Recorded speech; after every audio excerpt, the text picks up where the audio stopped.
Dia feo ny foko hoanao ka ho zavadritra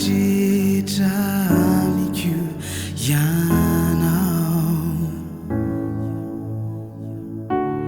tianio lalinao ny foko tonga fonenanao dia feo ny foko hoanao ka ho zavadritra amiko ianao tianio lalinao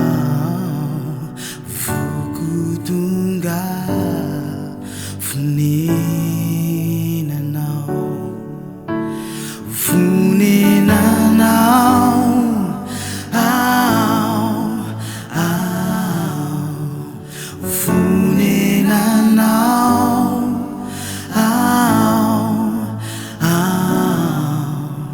izay rehetra tao anome lalananao ho atompo ny fitoeranao araky zahirinao dia feo ny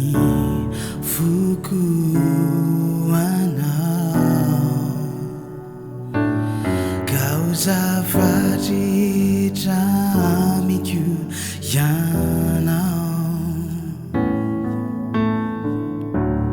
tianio